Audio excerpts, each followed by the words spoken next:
கல்லூரி மாணவி கொடூர கொலை. கல்லூரியிலிருந்து வீடு திரும்பிக் கொண்டிருந்த போது பட்ட பகலில் நடுரோட்டில் பதைக்க வைக்கும் சம்பவம். கோரமான நிலையில் இறந்து கிடக்கும் பிள்ளையை பார்த்து கதறி அழுகும் பெற்றோர்.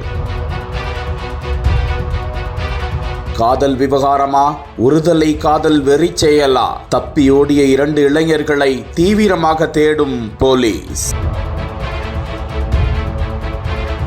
கர்நாடக மாநிலம் பெங்களூரு தன்போகனஹள்ளி பகுதியைச் சேர்ந்தவர் 19 வயதான கல்லூரி மாணவி ராஷி.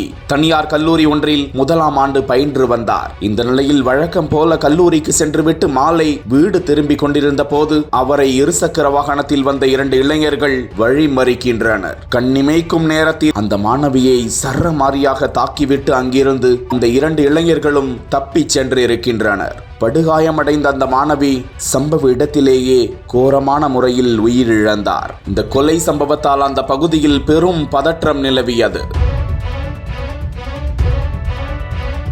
தகவல் அறிந்து விரைந்து வந்த காவல்துறையினர் இளம் பெண்ணின் உடலை கைப்பற்றி பிரேத பரிசோதனைக்காக அரசு மருத்துவமனைக்கு அனுப்பி வைத்ததோடு இது குறித்து வழக்கு பதிவு செய்து தப்பியோடிய அந்த இளைஞர்களை தீவிரமாக தேடி வருகிறார்கள். காதல் விவகாரத்தில் இந்த கொலை நடந்ததா அல்லது ஒருதலை காதல் வெறி செயலா என பல்வேறு கோணங்களிலும் தீவிர விசாரணை நடந்து வருகிறது. பட்ட பகலில் கல்லூரி மாணவி படுகொலை செய்யப்பட்ட சம்பவம் பேரதிர்ச்சியை ஏற்படுத்தி இருக்கிறது.